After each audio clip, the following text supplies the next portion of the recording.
అందరికి బాగున్నారు.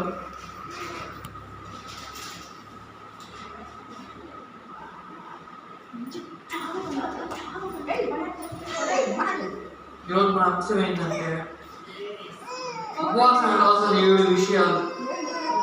ఉపవాసం ఎందుకు, ఉపవాస ప్రార్థన ఎందుకు చేయాలి, చేస్తే ఉపయోగం ఏంటి?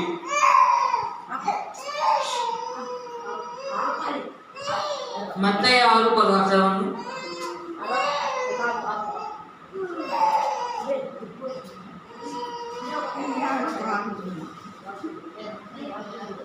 6:16 మీరు ఉపవాసము చేసినప్పుడు వేషధారుల వలె దుఃఖములై ఉండకుడి.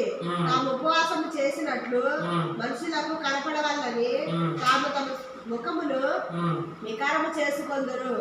వారు తమ ఫలము పొంది ఉన్నారని నిశ్చయముగా మీతో చెప్పుచున్నాను. ఇక్కడ ఈ మాట ఏమంటే అంటున్నాడు, ఉపవాసం చేయాలి, ఉపవాస ప్రార్థన ఉండాలి.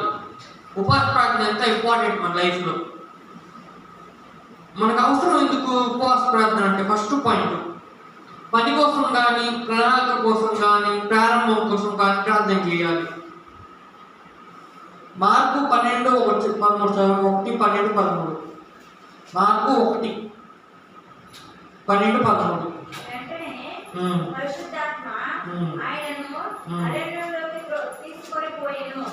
ఆయన సాతాను చేత శోధింపబడుచు అరణ్యంలో 40 దినములు అడవి మృగములతో కూడా ఉండెను.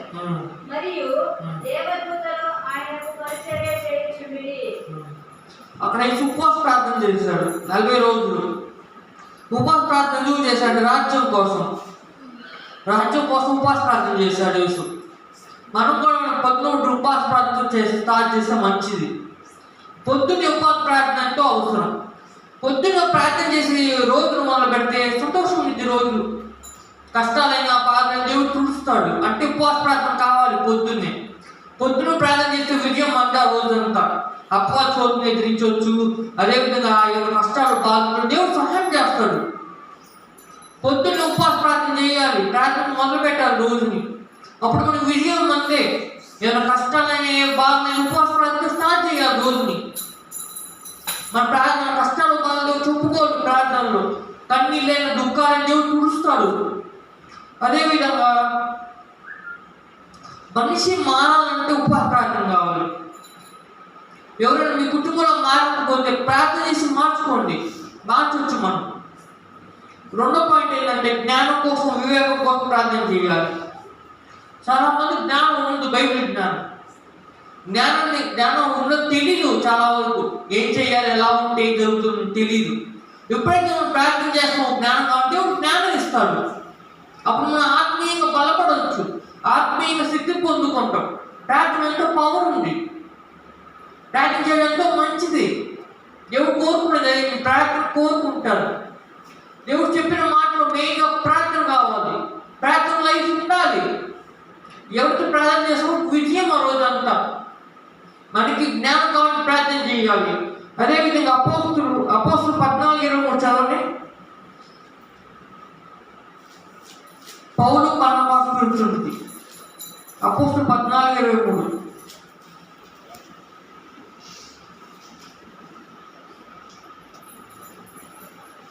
మరియు ప్రతి సంఘంలో వారికి పెద్దలను ఏర్పరిచి ఉపవాసం ఉండి ప్రార్థన చేసి వారి నమ్మిక ప్రభువునకు వారిని అప్పగించిరి. తరువాత పిసిదియా దేశమంతటా సంచరించి పంపులినకు వచ్చిరి. పౌలు బర్నబాకు ప్రార్థనలో ఉండేవాడు తెలివి కోసం. పౌలుకి ఎంతో జ్ఞానం ఉంది, ఎన్నో ఉత్తరాలు రాశాడు, ఎంతో మంది సువార్త ప్రకటించాడు. కానీ జ్ఞానం కోసం దేవుడు ప్రార్థించేవాడు రోజు. మనం కూడా ప్రార్థనలో ఉండాలి. జ్ఞానం కావాలి. మనకి జ్ఞానం అందుకు పొందుకోవాలంటే ప్రార్థన చేయాలి. మనకు చాలా మంది జ్ఞానం తెలియదు. అపోహను ఎదిరించడం కూడా తెలియదు చాలా మందికి, ఎలా ఎదిరించారు. కానీ ఎప్పుడైతే ఉపవాస ప్రార్థన చేస్తాం విజయం అంతే అపవాది మీద. హల్లెలూయా. మనం ఎప్పుడైతే ప్రార్థన చేస్తామో విజయం అంతే అపవాది మీద. అదేవిధంగా ఇంకో పాయింట్ ఏంటంటే మన దుఃఖ సమయంలో కానీ కష్ట సమయంలో ప్రార్థన చేయాలి. దేవుడు శక్తి కావాలంటే ప్రార్థన చేయాలి. చేయాలి. అదేవిధంగా అప్పుడు మనకు ఓదార్పు ఇస్తాడు దేవుడు. మనం ఎప్పుడైతే ప్రార్థన చేస్తామో మన దుఃఖాలు కష్టాలు తీరిపోతాయి. ఈ లోపల ఎన్నో దుఃఖాలు, ఎన్నో బాధలు, కష్టాలు, కన్నీళ్ళు. కానీ ఎప్పుడైతే ప్రార్థన చేస్తామో వాటి గురించి మన కష్టాలు పోతాయి. మన కుటుంబం గురించి ప్రార్థన చేయాలి. బాధలో మార్చుకుని దేవుడిని వేడుకోవాలి. మనం ఎప్పుడైతే ప్రార్థన చేస్తామో విజయం అందే. మన దుఃఖ సమయంలో దేవుడు మన సహాయం చేస్తాం, ఓదార్పిస్తాడు మన ప్రార్థన ద్వారా. అదేవిధంగా ఇంకో పాయింట్ ఏంటంటే బంధకాల నుండి, బాధల నుండి తప్పిస్తాడు ఉపవాస ప్రార్థన ద్వారా.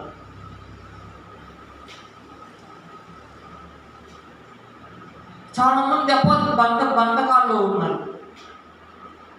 వాళ్ళు ప్రార్థన చేసి విడుదల దొరుకుతుంది. దుష్ట శక్తుల్లో బంధకాల్లో ఉన్నారు. దురాత్మకు భయపడతారు, అపవాదుకు భయపడతారు. కానీ ఎప్పుడైతే ప్రార్థన చేస్తున్నారు విడుదల దొరుకుతుంది అపవాదు. ఆ రోజు ప్రార్థన చేస్తే అపవాదు విజయం అంతే. ఎవరైతే పొద్దున ప్రార్థన చేస్తారో వాళ్ళకి విడుదల దొరుకుతుంది. పొద్దున ప్రార్థన చాలా మంచిది. మనం ఎప్పుడైతే ప్రార్థన చేస్తామో మనకు విడుదల, మనం ఎప్పుడైతే విజయాన్ని పొందుకుంటామో దేవుడు కృపనిస్తాడు, కృపనిస్తాడు ప్రార్థన ద్వారా. మనం నిరంతరం ప్రార్థనలో ఉండాలి. ప్రార్థన చాలా ఇంపార్టెంట్ ప్రార్థన. కష్టంలో, బాధల్లో ఎంతమంది కన్నీళ్ళు ఉరేసుకుంటారు, మరణానికి దగ్గర అవుతారు. ఆ పని చేయకూడదు.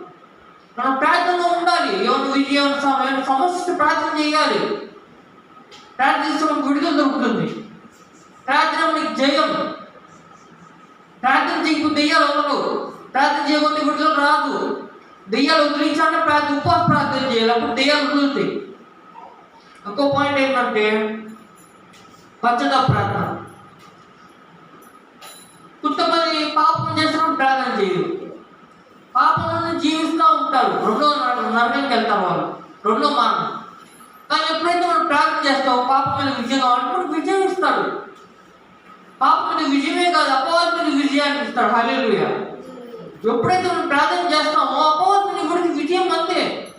అపవాదిని భయపడతారు చాలా మంది. అపవాది చంపేసి చేసిద్దని కానీ భయపడదు. దుష్ట శక్తులకు భయపడకండి. దేవుడు నమ్మదగిన వాడు, ఎంతైనా నమ్మదగిన వాడు. మన ప్రార్థనని గుడిలో దాచిపెట్టుకుంటాడు దేవుడు. ఇప్పుడు జరగకపోయినా రేపై జరిగింది. మీ ప్రార్థన ఉంటాడు, దాచిపెడతాడు మీ ప్రార్థన, కన్నీటి ప్రార్థన. ఎప్పుడైతే మీరు కన్నీటి కాల్చి ప్రార్థన చేస్తారో దాన్ని దాచిపెట్టుకుంటాడు దేవుడు. ఇప్పటికి సహాయం అందుకొని బాధపడకండి. ఖచ్చితంగా అనిపిస్తాం దేవుడు సమయానికి నీకు సహాయం చేస్తాడు. హల్లెలూయా. దేవుడు సమయానికి కదా నీకు సహాయం చేస్తాడు.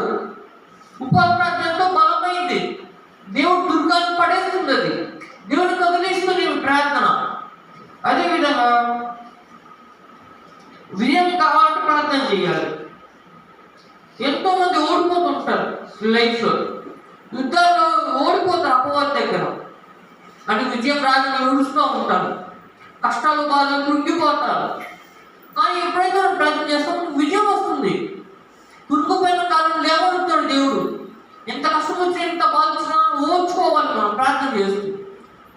ఎవరు హింస పెడితే తిట్టకూడదు, ప్రార్థన చేయమన్నాడు దేవుడు వాళ్ళ గురించి. అదేవిధంగా మనం ఎప్పుడైతే ప్రార్థన చేస్తామో మారుతారు. మార్పు రావాలంటే ప్రార్థన చేయాలి. ఒక మనిషి మారాలంటే ప్రార్థన చేయాలి. అపవాదం ఎదిరించంటే ప్రార్థన చేయాలి. మనకి విజయం రావాలంటే ప్రార్థన చేయాలి. ఎప్పుడైతే మనం ప్రార్థన చేస్తామో యేసు దీక్షలో చూసినప్పుడు మనం విడుదల. అదేవిధంగా ఇంకో పాయింట్ ఏంటంటే దేవుడిని ఆరాధించడం ప్రార్థన చేయాలి. దేవుడు ప్రేమించాలంటే ప్రార్థన చేయాలి. దేవుడు ఆరాధన చప్పట్లు కొట్టడం కానీ మ్యూజికే కాదు దేవుడు ఆరాధన. ప్రార్థన కూడా దేవుడు ఆరాధించవచ్చు. ప్రార్థనలో మన దేవుడిని ఆరాధిస్తే మనకేమవుతుంది చెప్పండి? దేవుడిని ఆరాధించడం ద్వారా మనకి క్షేమాన్ని తెలియజేస్తాడు దేవుడు. హల్లెలూయా. నెమ్మదిని ఇస్తాడు దేవుడు మన లైఫ్లో. మనకి నెమ్మది సమానం దొరుకుతుంది ప్రార్థన ద్వారా. ఎన్ని పాయింట్లు ఇంపార్టెంట్ అంటే పశ్చాత్తాప ప్రార్థన. కొంతమంది పాపం చేసిన పశ్చాత్తాపడరు. కొంతమంది ప్రార్థనలో ఉంటారు కానీ కఠిన ఉద్యోగంతో ఉంటారు. అలా ఉంటే దేవుడు ప్రార్థన ఆనందించిన ఎప్పటికీ. మన పశ్చాత్తాప ప్రార్థన కావాలి. మనకు విజయం పొందుకొని ప్రార్థన చేయాలి. ఎప్పుడైతే మనం ప్రార్థనలో బలంగా ఉన్నప్పుడు విజయం అంది. కుటుంబంలో పిల్లలందరూ ప్రార్థన కింద కప్పొచ్చు వారి మీద ప్రార్థన గంప. ఎప్పుడైతే ప్రార్థన పిల్లలు కాపాడుకుంటే వాళ్ళకి ఏం కాదు. ఈ లోపల ఎన్నో శ్రమలు, ఎన్నో కష్టాలు,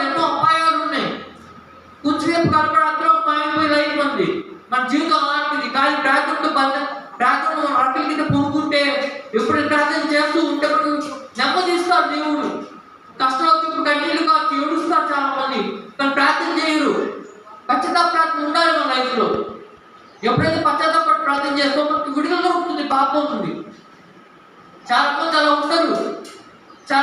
ఉండరు, చెయ్యరు ప్రార్థన. మనం ఎప్పుడైతే ప్రార్థన చేయడం మొదలుపెట్టాం విడుదల వస్తుంది, మనకి సమాధానం దొరుకుతుంది, ప్రార్థనలో బలం ఉంది. మన పొద్దునే మా ప్రార్థన ఎంతో గొప్పది. మన కుటుంబాన్ని మార్చుకోవచ్చు, బంధువుల వ్యక్తులను మార్చుకోవచ్చు ప్రార్థన ద్వారా. ఊరికనే మారు ఎవరు ఎప్పుడైతే దేవుని ప్రార్థన చేసినప్పుడు విజయం అంతే. యేసు 40 రోజులు ఉపవాస ప్రార్థన ఉండి రాజ్యం కోసం పాటుపడ్డాడు. మనం కూడా పని కావాలన్నా సహాయం కావాలని ప్రార్థన చేయాలి. మన ప్రార్థన విజయం పొందుకోవాలంటే ప్రార్థనలో దేవుడు వేడుకోవాలి ముమ్మార్లు, అప్పుడు మన విజయం వస్తుంది.